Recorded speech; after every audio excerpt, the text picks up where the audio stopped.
Hello, my name is Gizu Germeli from Wausau, Wisconsin, and today we'll be talking about the Bitch Wars. These wars raged between the so-called bitches and the so-called thieves-in-law. Let's give some backstory. A thief-in-law in the Soviet Union, the post-Soviet states, and respective diasporas abroad is a specifically granted formal and special status of criminal dignitary, professional criminal who enjoys an elite position among other notified mobsters within the organized crime environment and employs informal authority over its lower status members. To put it simply, it is an underground community that is governed by its own rule. The phrase thief-in-law is a rudimentary word-by-word translation of the Russian slang phrase vor v zakonie and the Georgian slang phrase kanonieri kurdi, literally translated as a thief in the possession of law. Kurdi and vor came to mean thief no earlier than the 18th century. Before that, it meant a person that didn't respect the laws enforced by the government. Each new Kurdi thief is vetted by consensus of several Kurdebi. Kurdi culture is inseparable from prison organized crime. Only repeatedly jailed convicts are eligible for Kurdi status. Thieves-in-law are drawn from many nationalities from a number of post-Soviet states, but an absolute majority are ethnic Georgians and also other ethnic minorities from Georgia.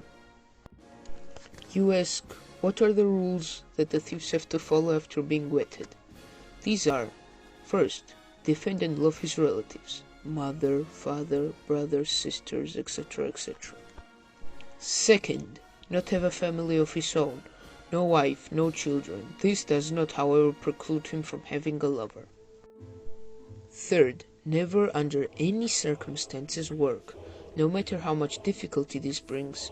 Live only on means gleaned from thievery.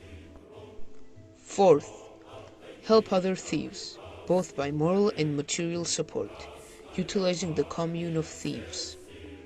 Fifth, keep secret information about the whereabouts of accomplices. Sixth, in unavoidable situations, take the blame from someone else's crime. This buys the other person a time of freedom.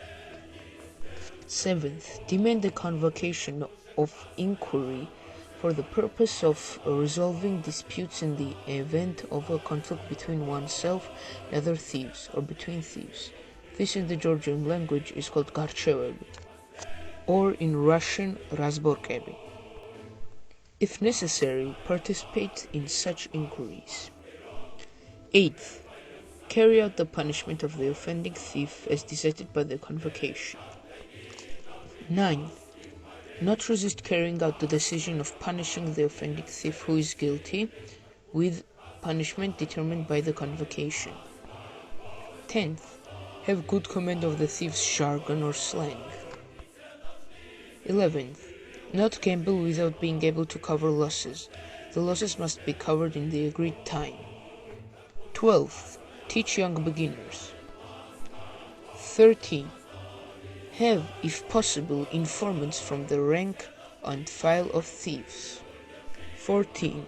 Not lose your reasoning ability when using alcohol. 15th. Have nothing to do with the authorities, not participate in public activities, nor join any community organizations. Not take weapons from the hands of authorities, not serve in the military. 17th. Make good on promises given to other thieves. 18th, less and the most important, never say you're not a Kurdi. Although Russia, Ukraine, Georgia, Armenia, Azerbaijan, Kyrgyzstan, Estonia and Uzbekistan have long had criminals and bandits, during the disorder of the Russian Revolution of 1917s, armed gangs proliferated until they became a very significant factor which controlled society. The criminal culture, with its own slang, culture, and laws, became known as the Vorovskoy Mir, or criminal's word, or as the police and court systems were re-established in the Soviet Union shortly after the 1917 revolution, the NKVD secret police nearly exterminated the criminal underworld completely. Under Stalin, the forced labor camps, gulags, overflowed with political prisoners and criminals, and a new organized group of top criminals arose, the Vori v Zakonie, or Kanonieri Kurdevi. The thieves in law formed as a society for ruling the criminal underworld within the prison camps, who governed the dark gaps in Soviet life beyond the reach of KGB. They adopted a system of collective responsibility, swore to a code of complete submission to the laws of the criminal life, including obligations to support the criminal idea, rejection of legitimate employment, and refusal to participate in all political activities, as I mentioned in the rules. Now let's talk about the reason you clicked this video for. The Bitch Wars, or Bozuriomebi. After World War II, the Kurdebi in the Gulag system were weakened by the so-called Bitch Wars, a prison gang war between pure Kurdebi and the so-called Bozebi, bitches. The Bozebi were former members of the criminal underworld who had broken the Thieves' Code by agreeing to join the Soviet army and fight against the Nazi Germany during World War II, in exchange for being freed from prison. By joining the army, they violated the Thieves' Code, which expressly forbids assisting authority in any way.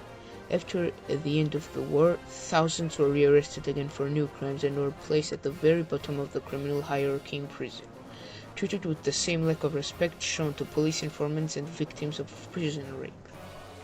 Since most Bozebi were tough, lifelong criminals and assassins hardened by the experience of brutal combat during World War II, they decided to murder all the pure Kurdebi. This resulted between bitch wars which lasted for decades. Due to a large number of Bozebi, most gulags were divided into two separate zones, one for Bozebi and one for Kurdebi. You ask, where are these Kurdebi and Bozebi now? Mostly incarcerated or dead.